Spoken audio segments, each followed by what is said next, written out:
અમદાવાદથી સમાચાર 15મી ઓગસ્ટે બ્લાસ્ટની ધમકી પોલીસ કંટ્રોલ રૂમ પર ફોન પર મળી ધમકી ક્રાઇમ બ્રાન્ચે કુબેરનગરમાંથી એક યુવકને પકડ્યો કોલેજમાં અભ્યાસ કરતા યુવકે કર્યો હતો ધમકીભર્યો ફોન અરિહંત જૈન નામના યુવકની અટકાયત યુવક માનસિક રીતે અસ્વસ્થ હોવાનું પ્રાથમિક તારણ અભ્યાસના પ્રેશરને કારણે આવો ફોન કર્યાનું તારણ સામે આવ્યું છે કંટ્રોલ રૂમ ખાતે એક ફોન આવેલો કે હું 15 ઓગસ્ટના દિવસે બોમ્બ બ્લાસ્ટ કરવાનો છું અને એ જે ફોન નંબરની વિગત જે જાણવા મળેલી એ પ્રમાણે ક્રાઇમ બ્રાન્ચની ટીમ દ્વારા કુબેરનગર વિસ્તારમાં ઓલ્ડ જી વોર્ડ ખાતેથી એક કાંકરિયા અરિહંત વિનોદ જૈનની અટકાયત કરવામાં આવેલી છે એની પ્રાથમિક પૂછપરછમાં જાણવા મળેલું છે કે એ અભ્યાસના કારણે થોડો ડિપ્રેસિવ થયેલો છે અને right mental frame of mind નથી એના વિરુદ્ધની એક એફઆઈઆર આ બાબતે નોંધવામાં આવનાર છે ક્રાઇમ બ્રાન્ચ દ્વારા અને હાલ આ યુવકની વધુ પૂછપરછ ચાલુ છે અને હવે નજર કરીએ ટોપ 3 હેડલાઇન્સ પર અંબાજીના દાતાના 4 ભૂતિયા શિક્ષકોને હાજર ટીપીઓની નોટિસ શિક્ષક સંઘમાં નાણાકીય ઉચાપતના આરોપ ભીખાભાઈ પટેલે ફગાવ્યા મહારાષ્ટ્ર વિધાનસભા ચૂંટણીમાં ગુજરાતના 4 નેતાઓને જવાબદારી સોંપાઈ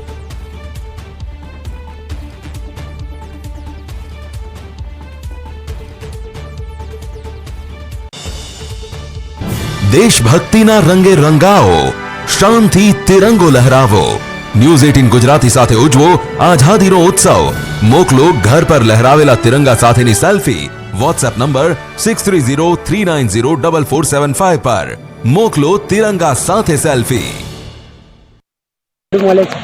અમે અમદાવાદથી આવ્યા છીએ અહીંયા બહુ જ મજા આવી અમે અમારા પરિવાર સાથે આવ્યા છીએ અહીંયા આદિવાસીનું બહુ જ સરસ છે ભોજન બી સરસ છે જંગલ વિસ્તાર બી સરસ છે વરસાદ બી ધીમો ધીમો શરૂ છે બહુ જ મજા કરી અમે આવ્યા શું જોયું અહીંયા અમે વોટરફોલ જોયો નાના નાના અને અહીંયા પર્યાવરણ બી બહુ જ સરસ છે ચોખ્ખું વાતાવરણ છે અહીંયા બી અમે પાલણથી આવ્યા છે મારી ફ્રેન્ડની બર્થડે છે એટલે અમે અહીંયા સેલિબ્રેશન માટે આવ્યા છે ખૂબ જ સારું લાગતું છે ચોમાસામાં અને સેલિબ્રેશન અહીંયા સારું લાગે છે ખૂબ જ સુંદર છે પ્રકૃતિના ખોળામાં આવી ગયા એવું લાગે છે અમે ખેરગામના છીએ ત્યાં અત્યારે વરસાદ ખૂબ હતો અત્યારે બંધ થયો છે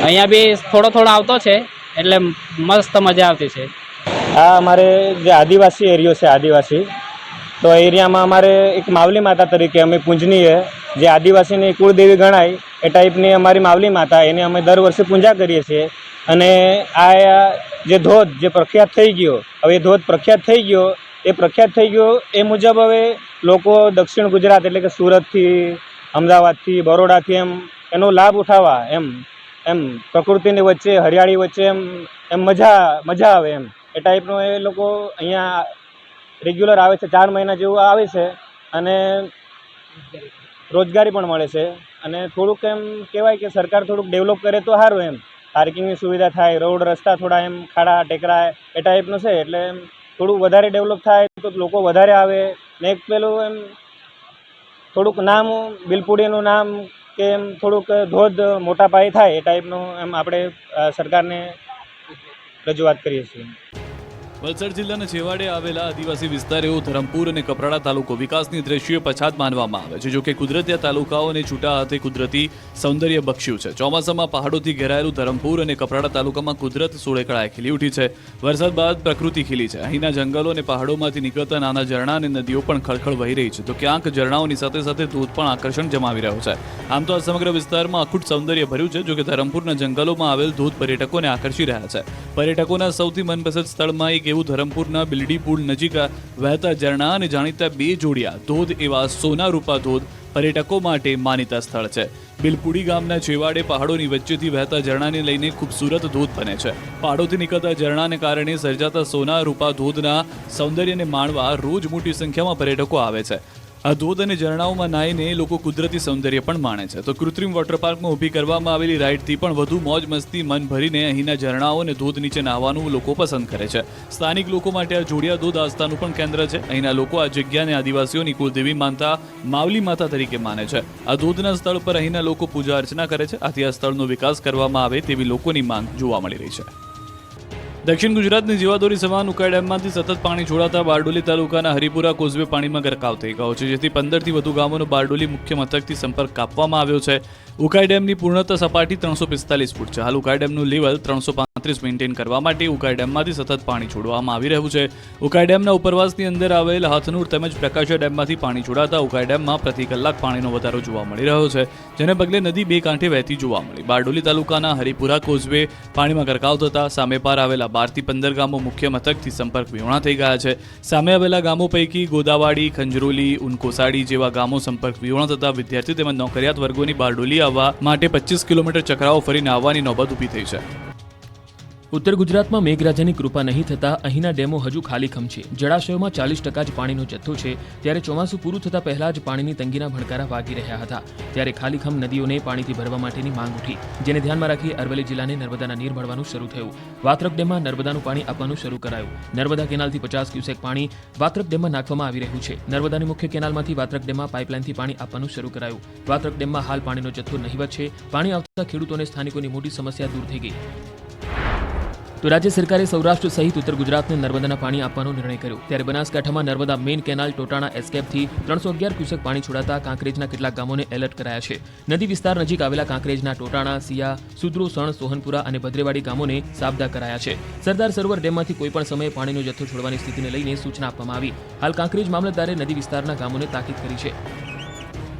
નર્મદા ડેમ 95% ભરાઈ ગયો છે. ઉપરવાસમાંથી સતત પાણીની આવક થતાં 2 લાખ ક્યુસેકથી પણ વધુ પાણી છોડાઈ રહ્યું છે, જેના પગલે નીચાણવાળા વિસ્તારની નદીઓ ગાંડીતુર.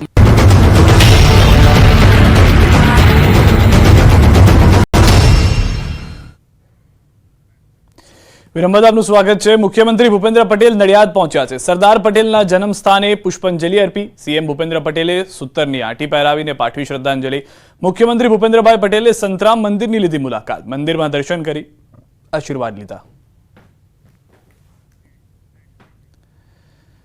સીએમ ભૂપેન્દ્ર પટેલ હિન્દુ અનાથ આશ્રમની મુલાકાતે. પૂર્વ કેન્દ્રીય મંત્રી દિનશા પટેલ પણ રહ્યા હાજર. અનાથ આશ્રમમાં મ્યુઝિયમની લીધી મુલાકાત. ખેડા સત્યાગ્રહના દિવસોને પણ યાદ કર્યા.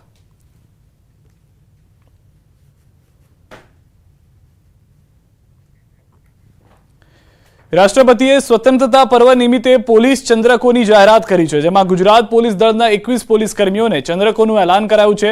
2 વિશિષ્ટ સેવા પોલીસ ચંદ્રક જ્યારે 19 પ્રશંસનીય સેવા અંગે ચંદ્રક એનાયત કરાશે. વડોદરાના ડીવાયએસપી બલવંતસિંહ ચાવડાને વિશિષ્ટ સેવા મેડલથી સન્માન કરાશે, જ્યારે ગુજરાત પોલીસ ભરતી બોર્ડના પીએસઆઈ ભરતકુમાર બોરાણાને વિશિષ્ટ સેવા મેડલ એનાયત કરાશે.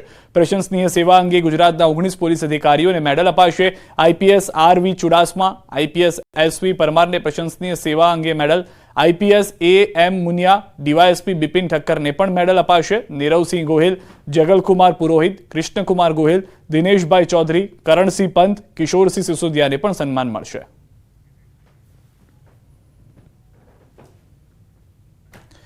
ઈરાનથી પોતાનો ધર્મ બચાવવા ગુજરાત આવેલા પારસીઓની સંખ્યા ખંભાતમાં માત્ર નામ પૂરતી રહી છે. 200 વર્ષ અગાઉ ખંભાતના નવાબે 200 પરિવારને શહેરમાં આશરો આપ્યો હતો. હાલ ખંભાતના પારસીવાડમાં 2 પ્રૌઢ પુરુષ અને 1 પ્રૌઢ મહિલા સહિતનો 1 પરિવારના 3 સભ્યો હયાત છે. ત્યારે આ નાનકડા પરિવારે તેમના પવિત્ર પર્વ પતિથિની ઉજવણી કરી.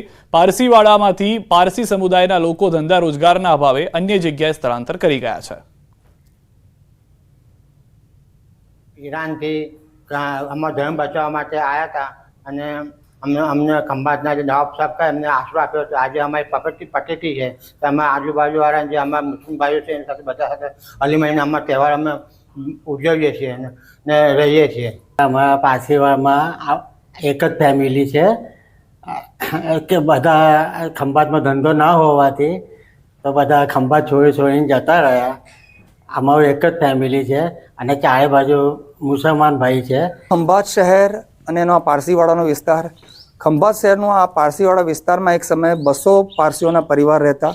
200 વર્ષ પૂર્વે પારસીઓ તેમનો ધર્મ બચાવવા ઈરાનથી ખંભાત દરિયાઈ માર્ગે આવેલા, તે સમયે ખંભાત બંદર ધમધમતું હતું અને દરિયાઈ માર્ગે ખંભાતમાં આવેલા પારસીઓ, તે સમયે નવાબ સાહેબે અહીંના જે રાજા હતા એમણે પારસીઓને આશરો આપેલો અને અહીંયા પારસીઓ વસવાટ કરતા હતા. ચોક્કસ હું અત્યારે આપને દ્રશ્યમાં બતાવવા માંગીશ કે આ પારસીવાડાની આ જે ઇમારત દેખાય છે હાલ જર્જરિત હાલતમાં છે અને અહીંયા બાવળિયા ઉગી ગયા છે. આ ઇમારત એટલે પારસીઓનું 11મી મંદિર હાલ બિલકુલ જર્જરિત હાલતમાં છે. પારસીઓ ખંભાતમાં ધંધા રોજગારના અભાવે આ ખંભાત શહેર છોડીને જતા રહ્યા છે. અન્ય સ્થળોએ ગુજરાત બહાર ધંધા રોજગાર અર્થે સ્થાયી થયા છે. હાલ માત્ર 3 પારસી પરિવારો રહે છે. જેમ દૂધમાં સાંકળ વળી જાય એમ આજે એમનો પતેતીનો પર્વ છે. પારસી પરિવારના 3 સભ્યોએ એકબીજાને પતેતીની શુભકામના પાઠવી છે. જનક જાગીરદાર, ન્યૂઝ 18 ગુજરાતી, ખંભાત. અને હવે નજર કરીએ ટોપ 3 હેડલાઇન્સ પર. અંબાજીના દાતાના 4 ભૂતિયા શિક્ષકોને હાજર થવા ટીપીઓની નોટિસ. શૈક્ષણિક સંઘમાં નાણાકીય ઉચાપતના આરોપ ભીખાભાઈ પટેલે ફગાવ્યા. મહારાષ્ટ્ર વિધાનસભા ચૂંટણીમાં ગુજરાતના 4 નેતાઓ